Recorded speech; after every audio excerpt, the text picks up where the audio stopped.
The afternoon sun filtered through the windows of Murphy's bar, casting long shadows across the worn wooden floors. Sarah Martinez pushed through the heavy door, her combat boots making soft sounds against the hardwood. She wore a simple black tank top and jeans, her dark hair pulled back in a practical ponytail. The bar was typical of many near military bases, dimly lit, filled with the smell of beer and fried food, and decorated with military memorabilia from various conflicts. Sarah had been looking forward to this moment for weeks.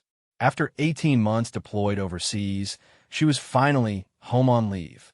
Her unit had returned from Afghanistan 3 days ago, and this was her first chance to unwind in a civilian setting. She chose Murphy's because it was quiet during the day, and she needed time to decompress away from the structured environment of the base.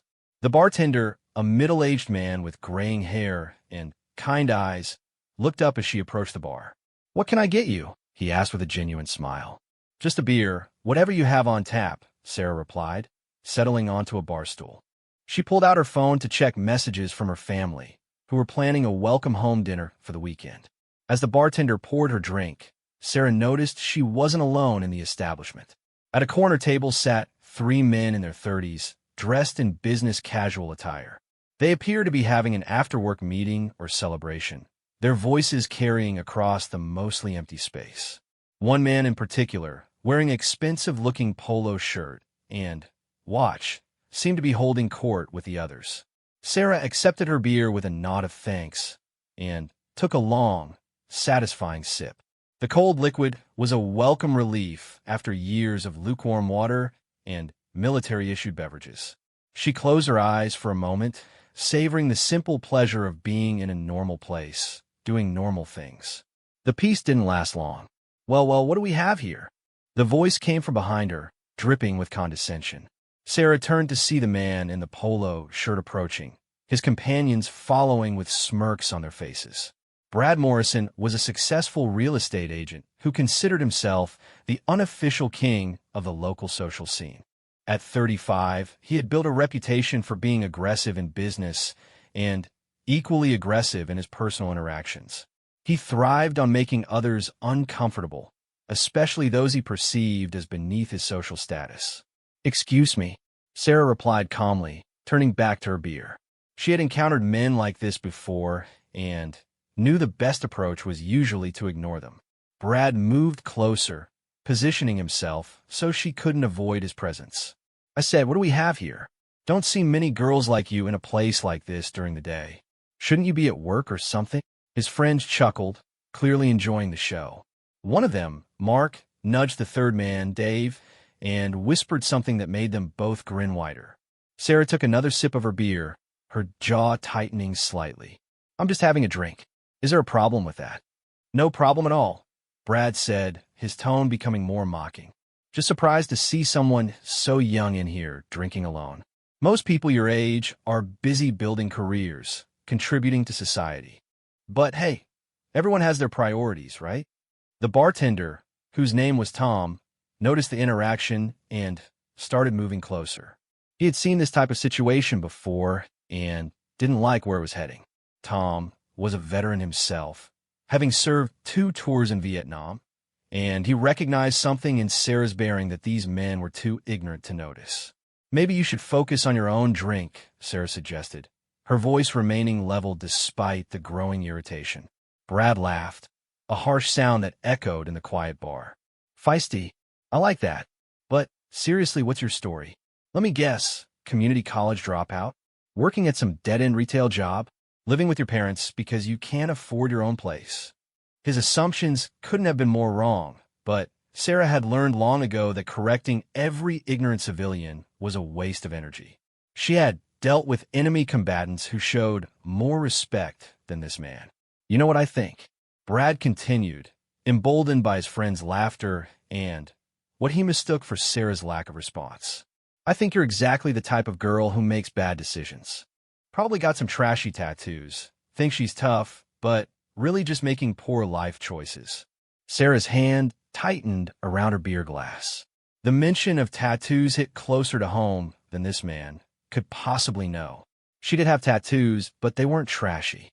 They were earned, each one representing something significant from her service. "I think you should leave her alone," Tom called from behind the bar, his voice carrying the authority of someone who had broken up countless bar fights. "Oh, come on, Tom," Brad replied, waving dismissively. "We're just having a friendly conversation. Isn't that right, sweetheart?" The condescending pet name was the final straw for several other patrons who had been quietly watching the interaction. An elderly man at the far end of the bar shook his head in disgust, while a couple at a nearby table exchanged uncomfortable glances. Sarah finished her beer and placed the glass firmly on the bar. "I think I'll be going now."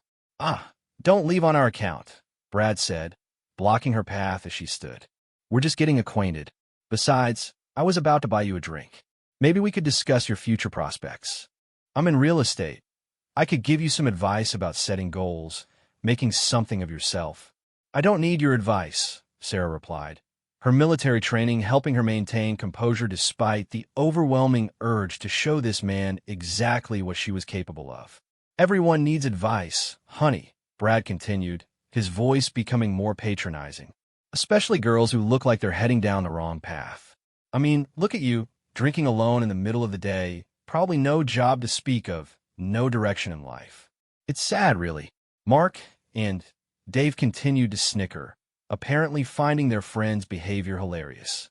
They had witnessed Brad's cruel sense of humor many times before, but this display seemed particularly mean-spirited, even for him. "You don't know anything about me," Sarah said quietly, her voice carrying a warning that the three men were too arrogant to recognize. "Oh, I know plenty," Brad replied confidently. "I've seen your type before. Probably dropped out of high school, maybe has a kid or two from different fathers, lives on government assistance." "Am I getting warm?" Tom had heard enough. He reached under the bar for the phone, ready to call security or the police if necessary. He had served in combat and recognized the signs of someone pushed to their breaking point. Sarah stood completely still for a moment, processing the level of disrespect being shown. In Afghanistan, she had worked alongside soldiers who treated everyone with basic human dignity, regardless of their background. To encounter this level of ignorance and cruelty in her own country was almost surreal. "Here's what I think happened," Brad continued, apparently mistaking her silence for shame or defeat. "You probably had big dreams once upon a time, but life got in the way. Made some bad choices, trusted the wrong people. And now here you are, drinking alone in a dive bar, wondering where it all went wrong." His friends nodded in agreement, as if Brad was delivering some profound social commentary rather than engaging in unprovoked harassment. "The good news is it's not too late to turn things around," Brad said, his tone shifting to mock sympathy. "There are programs for people like you. Community colleges have night classes.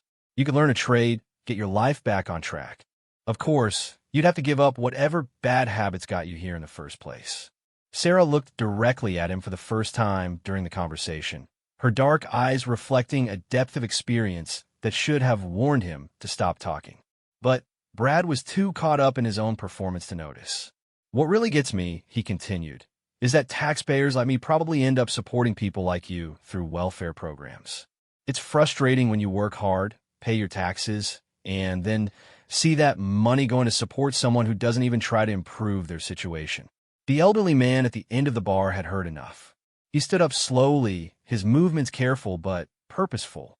"Son, you need to shut your mouth right now." Brad turned toward the interruption, annoyed at having his monologue disrupted. "Excuse me. I said shut your mouth," the older man repeated, his voice carrying decades of authority. "You don't know what you're talking about, and you're making a fool of yourself." "Mind your own business, old man," Brad replied dismissively. "This doesn't concern you." The elderly man, whose name was Frank, had served in Korea and Vietnam. He had been quietly observing Sarah since she entered, noting details that the younger men had missed. Her posture, the way she carried herself, the respectful way she interacted with Tom, all signs that pointed to military service. "Actually, it does concern me," Frank said, moving closer. "See, I recognize quality when I see it, and I recognize trash when I see it too." Brad's friends exchanged nervous glances. They had expected their afternoon entertainment to be one-sided, but the situation was becoming more complex. "Look, Grandpa," Brad said, his voice taking on a more aggressive tone. "I don't know what your problem is, but this girl isn't your granddaughter, and she doesn't need you to defend her honor. We're just having conversation." "That wasn't a conversation," Frank replied firmly. "That was you being a bully because you thought you found an easy target." Tom decided it was time to intervene more directly. He had been hoping the situation would resolve itself, but it was clearly escalating.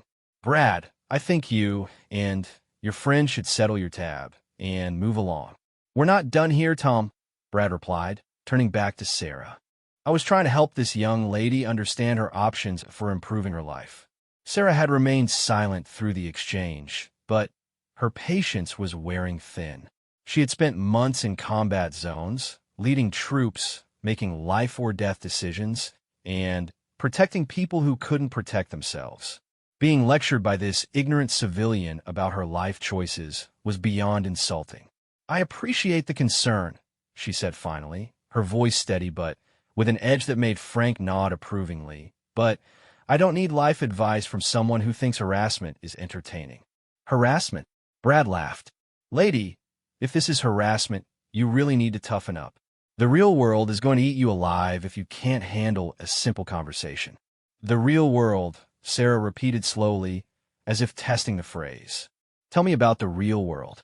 There was something in her tone that finally made Mark and Dave shift uncomfortably in their seats. They had been enjoying the show, but now they were beginning to sense that their friend might have picked the wrong target. "Well, for starters," Brad continued, oblivious to the change in atmosphere, "the real world doesn't give participation trophies. You have to earn respect, earn your place. You can't just show up expecting people to treat you special because of your feelings or your circumstances." Frank almost smiled at the irony. If Brad only knew who he was lecturing about earning respect and proving oneself, he might have chosen his words more carefully. "You're absolutely right," Sarah agreed, surprising everyone. "Respect is earned. So is the right to judge others." "Exactly," Brad said, thinking he had found common ground. "So maybe instead of sitting in bars feeling sorry for yourself, you should focus on doing something worthwhile with your life." Tom shook his head in amazement at Brad's continued ignorance. He had seen enough in his years behind the bar to recognize when someone was about to get a reality check they wouldn't forget. Sarah looked at Brad for a long moment, then at his friends, then at Frank, who gave her an encouraging nod. She had tried to avoid confrontation, had attempted to simply leave and let the ignorant man continue living in his bubble of superiority. But sometimes confrontation found you whether you wanted it or not. "You want to know about doing something worthwhile?" she asked quietly. "Sure," Brad replied, sensing victory. "Enlighten me. Tell me about all your great accomplishments." Sarah rolled up the right sleeve of her tank top slowly, revealing the beginning of an intricate tattoo that extended from her wrist to her shoulder. The artwork was beautiful and detailed, clearly done by a professional artist, but what made Frank's eyes widen wasn't the artistic quality. It was what the tattoo depicted. The design began with military insignia that Frank recognized immediately, continued with symbols that told a story of service, sacrifice, and honor. But it was the large eagle at the center, surrounded by specific military decorations and unit patches, that made everything clear. Brad looked at the tattoo with confusion, not understanding its significance. To him, it was just another piece of body art, probably chosen from flash sheet at some strip mall tattoo parlor. "Nice artwork," he said condescendingly. "How much did that cost?" "Probably money you could have spent on something more practical, like job training or education." Frank couldn't contain himself any longer. He started laughing, not with humor, but with amazement at the level of ignorance on display. "What's so funny, old man?" Brad demanded. "You are," Frank replied, wiping tears from his eyes. "You're standing there lecturing a war hero about making something of herself." Brad looked confused. "What are you talking about?" Frank pointed at Sarah's tattoo. "Do you see that eagle? Do you see those symbols? Do you have any idea what they mean?" Brad glanced at the artwork again, still not comprehending. "It's a tattoo. So what? That's not just a tattoo, son, Frank said, his voice becoming serious. That's a record of service. Those symbols represent deployments, commendations, achievements. That eagle represents something you'll never understand. Sarah had remained quiet during the exchange, but now she looked directly at Brad. You wanted to know about the real world. You wanted to talk about earning respect and making something of yourself. Well, here's what I've been doing with my life. She rolled her sleeve up further, revealing more details of the tattoo that told her story better than words ever could. As Sarah revealed more of her tattoo, the intricate details became impossible to ignore. The eagle that dominated the design was surrounded by military ribbons, unit patches, and symbols that spoke of deployments in some of the world's most dangerous places. Frank's trained eye immediately identified markings that indicated combat service, leadership positions, and commendations that were rarely earned by soldiers who hadn't proven themselves under fire. Brad stared at the artwork, still not grasping its significance. To his untrained eye, it was simply an elaborate tattoo, albeit a well-done one. He had no understanding of military culture, no knowledge of what different symbols meant, and no appreciation for the story being told on Sarah's arm. Look, he said, his tone becoming more impatient. I don't care how much you spend on that tattoo or how pretty it is. Body art doesn't change the facts about where your life is heading. Frank shook his head in disbelief. Even after being told directly that he was looking at military insignia, Brad remained willfully ignorant. Son, you really don't get it, do you? Get what? Brad replied defensively. That she has an expensive tattoo? That doesn't mean anything about her character or her future prospects. Tom had moved closer during the conversation, and when he saw the details of Sarah's tattoo, his expression changed completely. Like Frank, he was a veteran, and he understood exactly what he was looking at. The combinations of symbols, the specific unit patches, the deployment ribbons, they told a story of exceptional service in elite units. Ma'am, Tom said quietly, his voice filled with respect, thank you for your service. Sarah nodded acknowledgement, but her attention remained focused on Brad, who looked confused by the bartender's sudden change in demeanor. Service? Brad asked. What service? Are you telling me she's in the military? Frank corrected. Based on what I'm seeing, she's been deployed multiple times in combat zones. Those aren't decorations you get for filing paperwork or serving coffee. Mark and Dave had grown noticeably quieter as the conversation progressed. Unlike Brad, they were beginning to sense that the situation had shifted in ways they didn't fully understand. The confident smirks had disappeared from their faces, replaced by uncertainty. Okay, so she's military, Brad said, still not backing down. That doesn't automatically make someone special. Plenty of people serve in the military. It's a job, like any other job.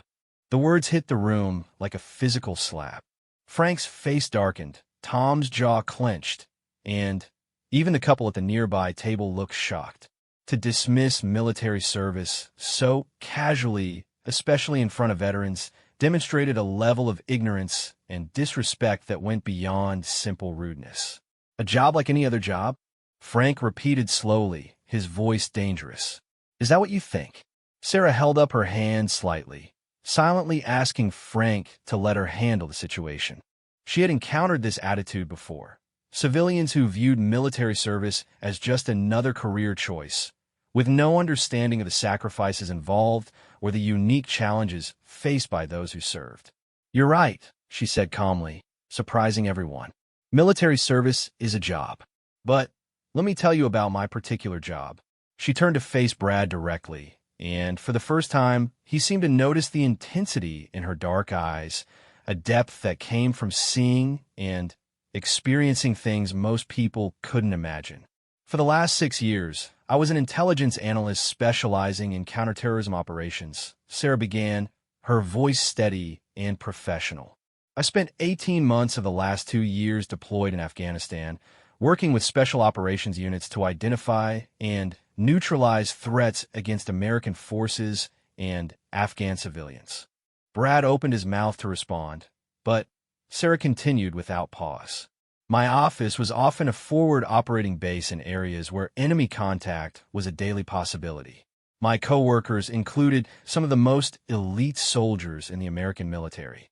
My projects involved analyzing intelligence that could mean the difference between our troops coming home alive or in body bags. The room had grown completely silent except for Sarah's voice. Even the background music from the jukebox seemed to fade away. I worked 16-hour days, 7 days a week, for months at a time, she continued. I analyzed enemy communications, identified improvised explosive device networks, and provided intelligence that led to the successful completion of hundreds of missions.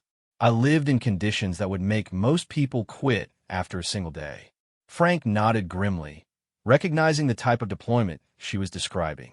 He had served in different wars, but the challenges faced by modern soldiers in Afghanistan were unique and particularly demanding. But here's the thing about my job, Sarah said, her voice taking on a slight edge. When I made mistakes, people died. When I succeeded, families got to welcome their loved ones home. Every decision I made carried weight that most people will never understand. Brad had grown noticeably pale as Sarah spoke, but his pride wouldn't let him back down completely. Okay, so you had a stressful job. Lots of people have stressful jobs. That doesn't mean you're better than everyone else. I never said I was better than anyone, Sarah replied. But you spent the last 20 minutes telling me how worthless I am, making assumptions about my life, my character, and my future. So let me give you some facts to correct those assumptions. She pointed to a specific section of her tattoo, where a distinctive unit patch was prominently displayed. Frank's eyes widened when he saw it. It was the insignia of a unit known for their exceptional intelligence work in the most dangerous areas of Afghanistan. This patch represents my assignment to a Joint Special Operations Task Force, Sarah explained. I was one of only 12 intelligence analysts selected from the entire Army to work with this unit. The selection process included psychological evaluations, advanced security clearances, and performance standards that eliminated 90% of applicants. Tom leaned closer to get a better look at the tattoo, his respect for Sarah growing with each detail she revealed. The combinations of awards and assignments she was describing represented a level of achievement that was extremely rare, especially for someone her age. During my deployment, Sarah continued, I received commendations for actions that I can't discuss in detail due to security classifications. But I can tell you that the intelligence I provided contributed to operations that saved American lives and disrupted enemy activities across multiple provinces. She pointed to another section of the tattoo where ribbons and medals were depicted in precise detail. These represent awards for meritorious service, combat support, and leadership excellence. Each one was earned through months of dedicated work under conditions that would break most people. Brad looked around the room, suddenly aware that everyone was staring at him with expressions ranging from disgust to pity. The elderly couple had stopped their conversation entirely, the man shaking his head in disapproval. Even his own friends seemed uncomfortable with his behavior. I graduated from the Defense Language Institute with honors, Sarah continued, speaking fluent Arabic and Pashto. I hold advanced security clearances that took 2 years to obtain and required background investigations that examined every aspect of my life since childhood. I supervise intelligence operations that required split-second decisions affecting the lives of hundreds of people. Frank could barely contain his admiration. The combination of achievements Sarah was describing represented someone who had not only served with distinction, but had excelled in one of the most demanding career fields in military. But you want to know about my civilian accomplishments too? Sarah asked, her tone becoming slightly sarcastic. I have a bachelor's degree in international relations from Georgetown University, which I earned while serving full-time in military. I speak 4 languages fluently. I've been accepted to law school at George Washington University, where I'll be starting classes next month. The revelation hit Brad like a punch to the gut. Everything he had assumed about Sarah was not just wrong. It was the complete opposite of reality. Instead of the directionless, uneducated person he had imagined, he was talking to someone whose achievements far exceeded his own. I've been offered positions with federal agencies that I can't name, Sarah continued relentlessly. I've received job offers from private intelligence firms that would pay more in starting salary than most people make after 20 years in their careers. I've been recruited by corporations that specifically seek out people with my background and skills. Dave nudged Mark nervously, both of them realizing that their friend had made a catastrophic error in judgment. They had come to the bar for a simple after-work drink and ended up witnessing their friend humiliate himself in spectacular fashion. "So when you ask me about my future prospects," Sarah said, her voice growing stronger, "understand that I'm not worried about finding direction in life. I'm not concerned about making something of myself. I've already done that, in ways that most people never will." She rolled her sleeve down slightly, but left enough of the tattoo visible to remind everyone of what they had just learned. "I came here today to have a quiet beer and decompress after 18 months in a combat zone. I wasn't looking for trouble, and I wasn't asking for anyone's opinion about my life choices." Brad tried to find words to respond, but for the first time in the conversation, he was genuinely speechless. Every assumption he had made had been proven wrong. Every insult he had delivered had been turned back on him. "You said I probably live with my parents because I can't afford my own place," Sarah continued. "For your information, I own a condo in Arlington that I bought with money I saved during my deployment. You said I probably have children from multiple fathers and live on government assistance. I've never been married, have no children, and haven't taken a penny of government assistance beyond the benefits I earned through my service." Frank couldn't help but smile at the complete destruction of Brad's assumptions.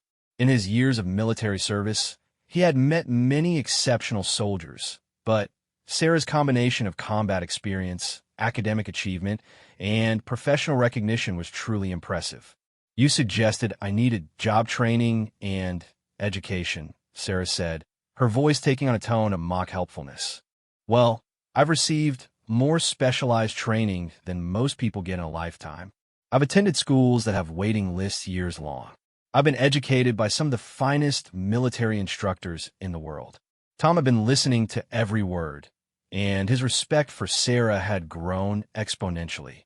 He had known she was military from her bearing and demeanor, but the scope of her achievements was far beyond what he had imagined. "But here's what really bothers me about this conversation," Sarah said, her tone becoming more serious. "You didn't just insult me personally. You insulted every veteran who has ever struggled with civilian life after their service. You mocked people who might actually need help transitioning from military to civilian careers. You showed contempt for Americans who have sacrificed more than you can imagine." The weight of her words settled over the room like a heavy blanket. Brad was beginning to understand that his behavior hadn't just been rude, it had been deeply offensive to values and people that deserved respect.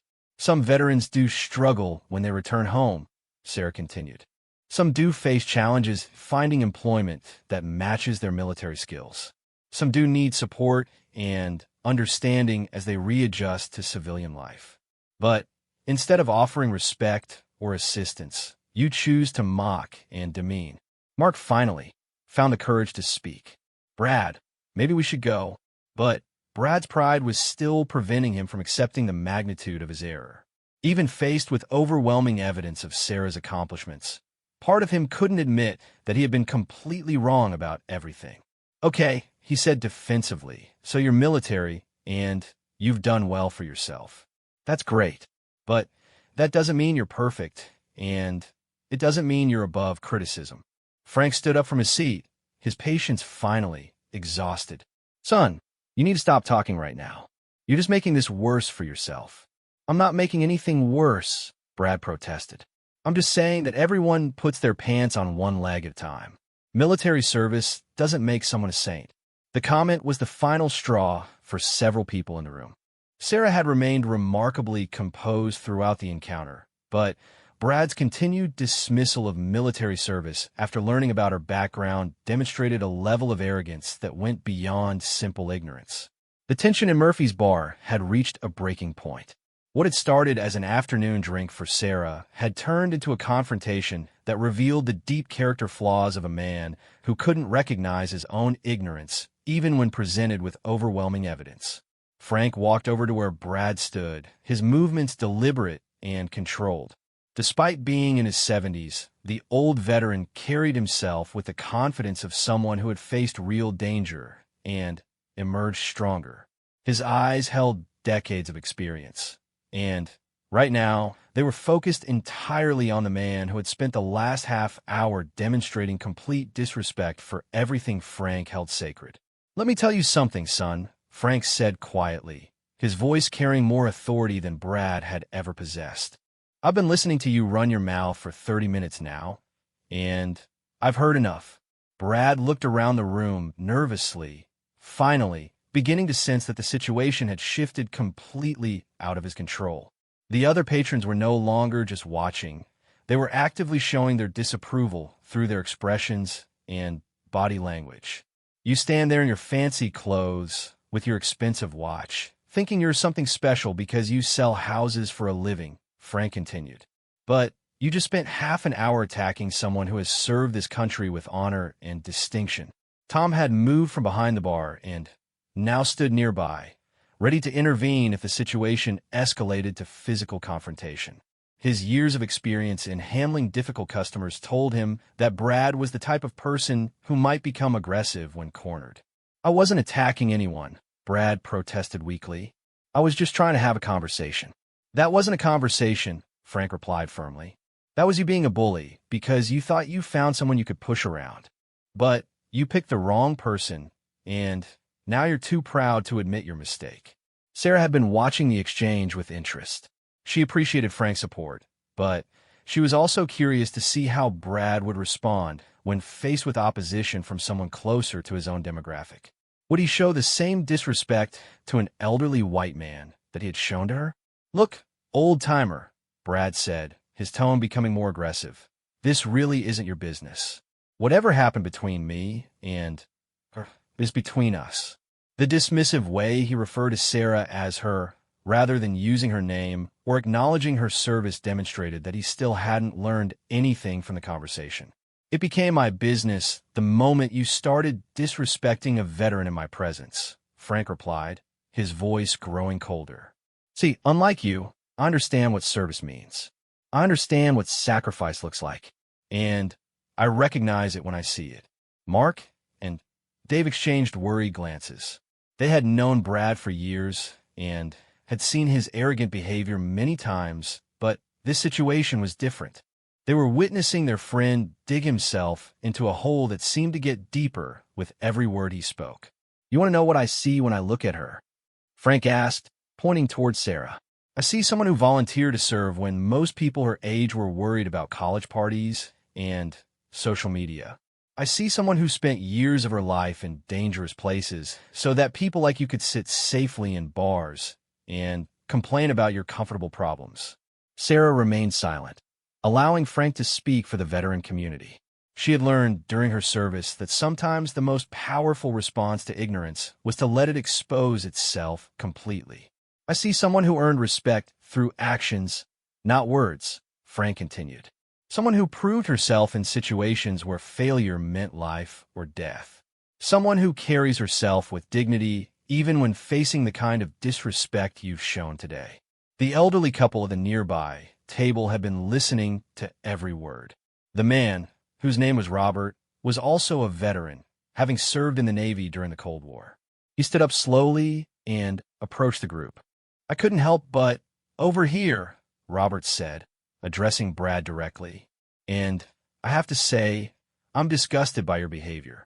Now Brad found himself facing criticism from multiple directions.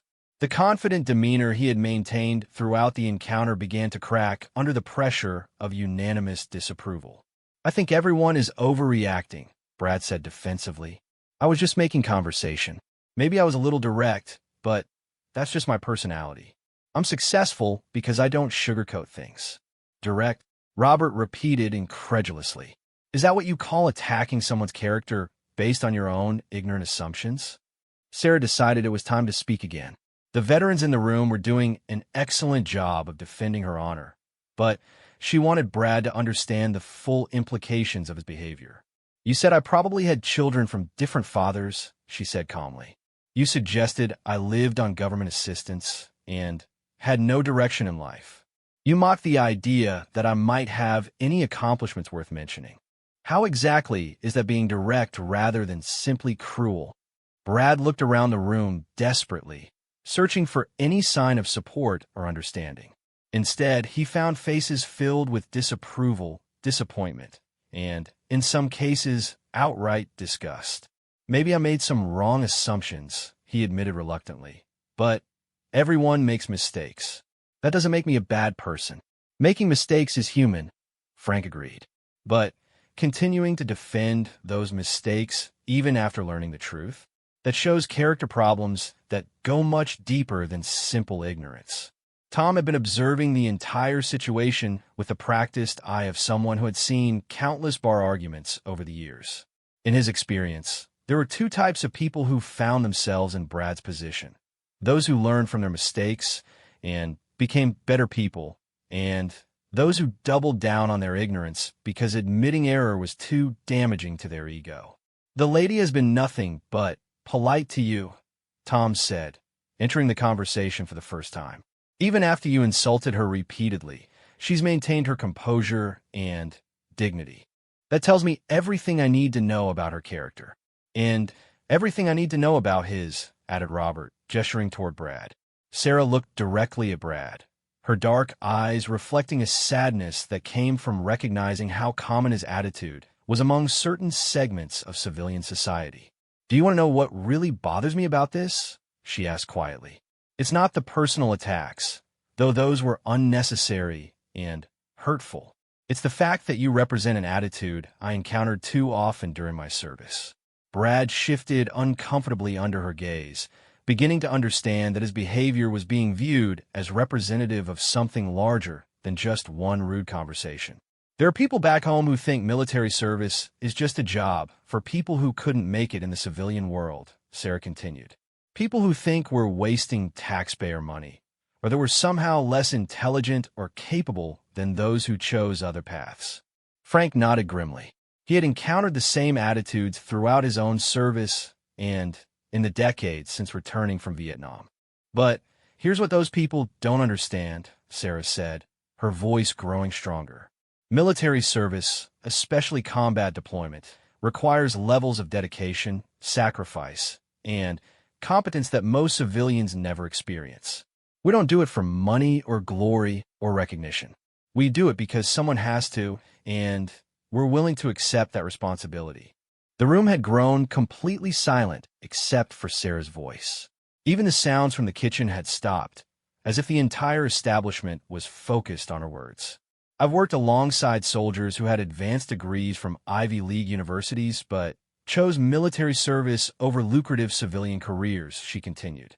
I've served with people who could have made millions in the private sector, but instead chose to spend years in dangerous places for military pay.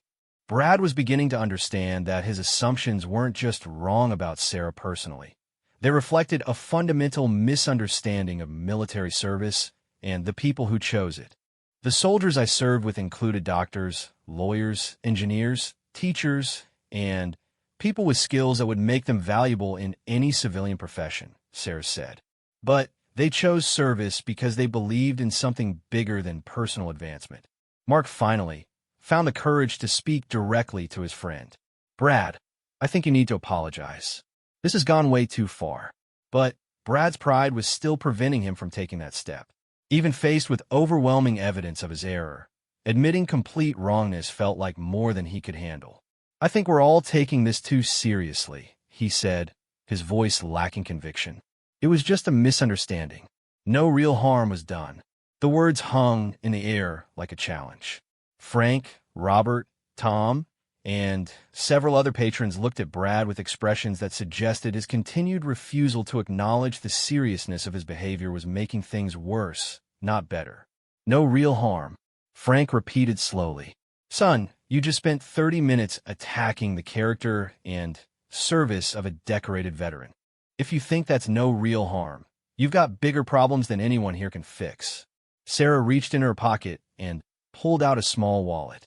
From it, she extracted what appeared to be a military ID card and placed it on the bar where everyone could see it. "This is my common access card," she said simply. "It's the military ID that proves everything I've told you about my service. But more than that, it represents 6 years of my life devoted to serving something bigger than myself." The card lay on the bar like a physical representation of everything Brad had dismissed and mocked. The official military photograph showed Sarah in uniform, and the various markings on the card validated every claim she had made about her service. "I didn't want to show this," Sarah said quietly. "I hoped I could just have a quiet drink and avoid any confrontation. But you forced this situation, and now everyone in this room has witnessed exactly what kind of person you are." Brad looked at the military ID, then at Sarah's tattoo, then at the faces of everyone around him. For the first time since the conversation began, he seemed to grasp the full magnitude of his mistake.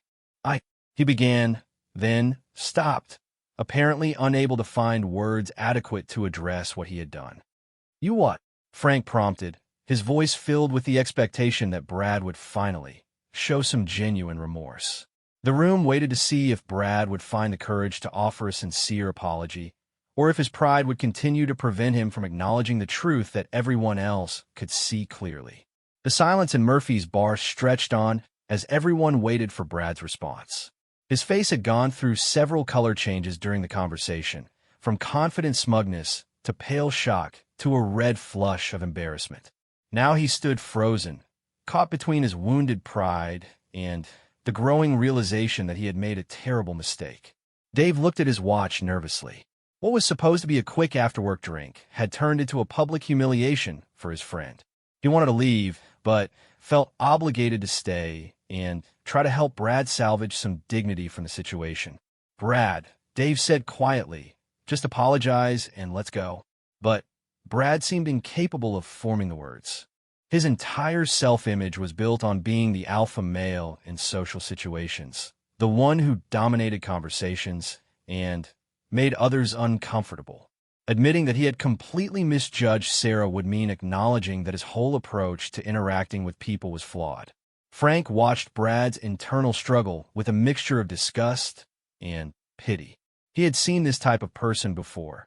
Individuals so invested in their own superiority that they couldn't admit error, even when presented with undeniable evidence. "You know what your real problem is?" Frank said, his voice cutting through the silence. "It's not that you made assumptions about her. Everyone makes assumptions sometimes. Your problem is that you're more concerned with protecting your ego than with being a decent human being." The words hit Brad like a physical blow. He looked around the room again, searching for any sign of sympathy or support, but found none. Even the bartender, who usually tried to stay neutral in customer disputes, was looking at him with obvious disapproval. Sarah picked up her military ID and returned it to her wallet. She had made her point and proven her credentials beyond any doubt. Now she was curious to see whether Brad would show any genuine character or continue to demonstrate his fundamental inadequacy as a person. "I've met people like you before," she said quietly. "People who think that being loud and aggressive makes them strong, that putting others down somehow elevates them. But real strength comes from lifting people up, not tearing them down." Robert, the elderly Navy veteran, nodded in agreement. "In my day, a man who behaved like you just did would have been taught some manners pretty quickly." "Times have changed, I guess," Frank replied grimly. "Now people think they can say anything they want without consequences." Tom had been thinking about how to handle the situation from a business perspective. Brad was a regular customer who spent decent money at the bar, but his behavior today had been so offensive that Tom was considering asking him to leave permanently. "Brad," Tom said firmly, "I think it's time for you to go. And I think you owe the lady an apology before you leave." The direct demand from the bartender seemed to snap Brad out of his paralysis. He looked at Sarah, then at the faces surrounding him, then back at Sarah again. He started, then stopped again. The words seemed physically difficult for him to produce. "Just say it," Mark urged. "Say you're sorry, and let's get out of here." But even that simple task seemed beyond Brad's capabilities. His pride had become a prison that prevented him from doing the right thing, even when it was clearly in his best interest. Sarah watched this internal struggle with professional interest. During her intelligence work, she had learned to read people's motivations and predict their behavior under pressure. Brad was displaying classic signs of someone whose self-image was so fragile that protecting it took priority over all other considerations. "You don't have to apologize to me," she said unexpectedly. "I'm not the one you really owe an apology to." Everyone in the room looked at her with surprise. After enduring 30 minutes of unprovoked attacks, she was giving Brad an easy way out. "You owe an apology to every veteran who has ever been disrespected because of attitudes like yours," Sarah continued. "You owe an apology to every service member who has sacrificed comfort and safety to protect people who don't appreciate their service." Frank's eyes widened with admiration. Even in this situation, Sarah was thinking about the bigger picture rather than just her personal grievances. "You owe an apology to every military family who is worried about their loved ones in combat zones, while people like you sat safely at home making judgments about people whose courage you'll never possess," Sarah said, her voice growing more intense. Brad's face was now completely red, whether from embarrassment, anger, or some combination of both. He seemed to be struggling with emotions he wasn't equipped to handle. "Most of all," Sarah continued, "you owe an apology to yourself, because you've revealed something about your character today that should be deeply troubling to anyone with a conscience." The psychological pressure was becoming too much for Brad to handle. He had expected to have some fun at the expense of what he thought was an easy target. Instead, he had exposed his own inadequacies in front of a room full of people who now viewed him with contempt. "This is ridiculous," he said suddenly, his voice cracking slightly. "I don't have to stand here and listen to lectures from a bunch of strangers." The attempt to reassert his authority fell flat. If anything, his defensive response made him look even weaker than his previous silence. "You're right," Frank said coldly. "You don't have to stand here and listen. You can leave any time you want. But that won't change what everyone here has learned about you today." Robert stepped closer to the group. "In my 50 years of civilian life after the Navy, I've met all kinds of people. But I've rarely encountered someone so completely lacking in basic decency." The condemnation from the elderly veteran seemed to hit Brad harder than anything else that had been said. Robert's age and obvious respectability made his criticism particularly damaging. "You know what the really sad part is?" Robert continued. "You probably think you're a patriotic American. You probably put flag stickers on your car and talk about supporting the troops. But when faced with an actual veteran, your first instinct was to attack and demean." Sarah had been watching this exchange with growing concern. What had started as Brad getting his comeuppance was beginning to feel like a pylon that might push him over some psychological edge. "That's enough," she said firmly, surprising everyone. "He's learned his lesson. Let's not make this worse than it needs to be." Frank looked at her with amazement. After everything Brad had done, she was actually trying to protect him from further humiliation. "With all due respect, ma'am," Frank said, "I don't think he has learned anything. He still hasn't apologized or shown any genuine remorse." Sarah stood up from her bar stool and faced Brad directly. Despite being significantly shorter than him, her presence seemed to fill the space between them. "Look at me," she said quietly. Brad reluctantly met her eyes, and for the first time, he seemed to see her as a real person rather than a target for his amusement. "I don't need an apology from you," Sarah said. "Your opinion of me doesn't matter. Your assumptions about my life don't affect my reality. Your disrespect doesn't diminish my accomplishments." Her words were delivered without anger or malice, which somehow made them more powerful than any shouting would have been. "But I want you to understand something," she continued. "The way you behave today reveals something about your character that goes much deeper than simple rudeness. You attacked someone based purely on assumptions and prejudice. You showed contempt for military service and the people who choose it. You demonstrated that you're the kind of person who enjoys making others feel small." Brad tried to look away, but Sarah's steady gaze held him in place. "That's not just a character flaw," she said. "That's a fundamental failure of human decency. And if you don't recognize that and work to change it, You'll go through life leaving a trail of hurt feelings and damaged relationships wherever you go. The room was completely silent as Sarah delivered her final assessment. Her words carried the weight of someone who had seen real evil in the world and could recognize its smaller, domestic variants. "The choice is yours," she said simply. "You can continue being the kind of person who tears others down to build himself up, or you can become someone who contributes positively to the world around him." She picked up her purse and walked toward the door, then paused and turned back to address the room. "Thank you all for your support today," she said to Frank, Robert, Tom, and the other patrons. "It means more than you know to have fellow Americans who understand and appreciate service." As she reached for the door handle, something inside Brad finally broke.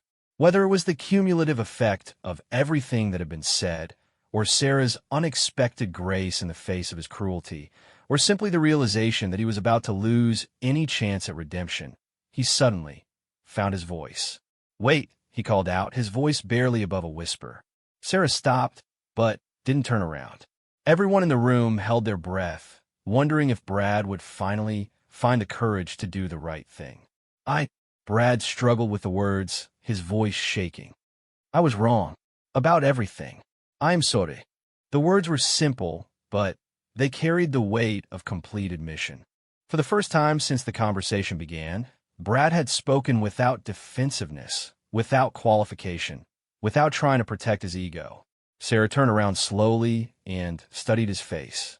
The arrogance and smugness were gone, replaced by what appeared to be genuine remorse and shame. "Thank you," she said simply, then opened the door and walked out into the afternoon sunlight. The room remained silent for several long moments after she left. Brad stood frozen in place, staring at the door through which she had departed, while his friends and the other patrons processed what they had just witnessed. Finally, Frank spoke. "Well, son, you learned something today. The question is whether you'll remember it." The door to Murphy's bar swung shut behind Sarah, leaving behind a silence that felt heavy with the weight of what had just transpired. Brad stood motionless, staring at the door as if expecting Sarah to return and somehow undo the last hour of his life. But she was gone, and with her departure, the full impact of his behavior began to settle over him like a dark cloud. Frank remained standing near the bar, studying Brad with the analytical gaze of someone who had spent decades evaluating men under pressure. What he saw was a person who had just experienced a fundamental shift in self-perception, though whether that shift would lead to genuine growth remained to be seen. Tom broke the silence by clearing glasses from the bar, his movements deliberate and professional. After 30 years in the hospitality business, he had witnessed countless confrontations, but few had affected him as deeply as what had just occurred. The combination of Sarah's grace under pressure and Brad's spectacular display of ignorance would stick with him for years to come. "Well," Tom said finally, his voice neutral but firm, "that was educational." Mark and Dave flanked Brad protectively, though their embarrassment was obvious. They had known their friend was capable of arrogance and insensitivity, but they had never seen him completely humiliate himself in such a public manner. "Brad, we need to go," Mark said quietly, placing a hand on his friend's shoulder. "Come on, man. Let's get out of here." But Brad seemed unable to move. He continued staring at the door, replaying the conversation in his mind, and beginning to comprehend the magnitude of his error. "Did you see her tattoo?" he asked suddenly, his voice barely audible. "We all saw it," Dave replied uncomfortably. "No, I mean really see it," Brad continued, his voice taking on a tone of growing horror as the implication sank in. "Those weren't just decorations. They meant something. They told a story." Frank nodded grimly. "That they did. A story about service, sacrifice, and achievement that you completely missed because you were too busy making assumptions." Robert, the elderly Navy veteran, had returned to his table, but was still listening to the conversation. He felt compelled to add his perspective to what was clearly a teachable moment. "Son," Robert called out, Let me tell you what I saw in that tattoo. I saw deployment ribbons that indicated multiple tours in combat zones. I saw unit patches from some of the most elite intelligence units in the military. I saw commendation ribbons that are only awarded for exceptional performance under difficult circumstances. Brad turned toward Robert, his face reflecting a growing understanding of how completely he had misjudged the situation. What you attacked today, Robert continued, wasn't some random person making poor life choices. What you attacked was 6 years of dedicated service to this country, multiple combat deployments, and achievements that 99% of the population will never come close to matching. The words hit Brad like physical blows. Each detail Robert mentioned made Brad's behavior seem more inexcusable. I didn't know, Brad said weakly. That's the point, Frank replied sharply. You didn't know, but you acted like you did. You made judgments about someone's character and future based on nothing but your own prejudices. Tom had been listening to the conversation while cleaning, and he decided to share his own perspective as both a veteran and a business owner who had observed human behavior for decades. You want to know what really bothers me about this? Tom asked, directing his question toward Brad. It's not just that you were wrong about her specifically. It's that your behavior revealed something ugly about how you view people in general. Brad looked at Tom with growing comprehension and shame. You saw a young woman sitting alone, and your first instinct was to assume the worst, Tom continued.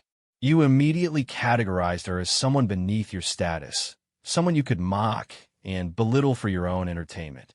Mark shifted uncomfortably, realizing that Tom's criticism applied to him, and Dave as well, since they had encouraged Brad's behavior with their laughter and participation. That says something about your character that goes beyond simple ignorance, Tom said firmly. That suggests a fundamental lack of empathy and respect for other human beings. The psychological impact of having his character dissected by multiple people was clearly overwhelming for Brad. His usual confident demeanor had completely collapsed, replaced by the slumped posture and defeated expression of someone who was finally confronting some uncomfortable truths about himself. What do I do now? Brad asked, his voice reflecting genuine desperation. How do I fix this? Frank almost smiled at the question. It was the first thing Brad had said that suggested he might be capable of growth and change. Well, you can start by understanding that this isn't something you can fix with a simple gesture, Frank replied. You can't send flowers or write a note and make this go away. What happened here today revealed something about who you are as a person. Robert leaned forward in his chair, adding his voice to the conversation again. The young lady was gracious enough to accept your apology, which was more than you deserved. But the real work isn't about making things right with her. The real work is about figuring out why you behave this way and making sure it never happens again. Tom nodded in agreement. She's right that her opinion of you doesn't matter. But what should matter to you is that you revealed yourself to be someone who enjoys hurting others, someone who makes cruel assumptions, someone who shows disrespect for military service. Dave, who had remained silent throughout most of the aftermath, finally spoke up. Brad, we've been friends for years, and I've never seen you act like this before. What happened? Why were you so mean to her? The question forced Brad to confront his motivations, which he was only beginning to understand himself. Why had he chosen to attack Sarah so relentlessly? What had driven him to be so cruel to someone who had done nothing to deserve it? I don't know, Brad admitted, his voice cracking slightly. I saw her sitting alone, and I guess I thought. He trailed off, unable to complete the thought. You thought what? Frank prompted. I thought she looked like an easy target, Brad said finally, his voice filled with self-disgust. I thought I could have some fun at her expense, impress you guys, maybe make myself feel better about. About what? Tom asked when Brad hesitated. About my own problems, I guess, Brad replied, the admission clearly painful. Work has been stressful lately. My girlfriend broke up with me last month. I've been feeling like I'm losing control of my life, and I guess picking on someone else made me feel powerful again. The honesty was unexpected and seemed to surprise even Brad himself. It was the first genuine insight he had shown into his own behavior.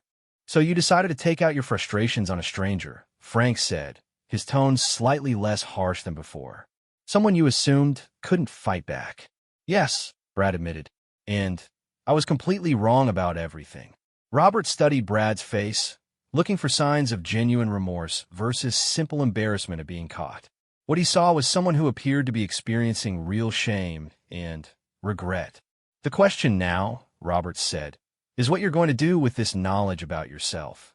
Tom had been thinking about the situation from a broader perspective, considering not just Brad's behavior, but the social dynamics that had allowed it to occur. "You know what else bothers me?" Tom said. "Your friends here sat and watched you humiliate yourself for 30 minutes without once telling you to stop.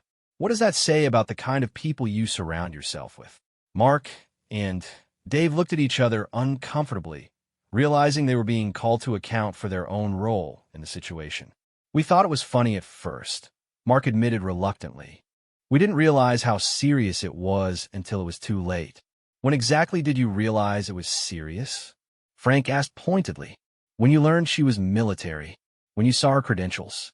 Or should you have realized it was serious the moment your friend started attacking a stranger for no reason?"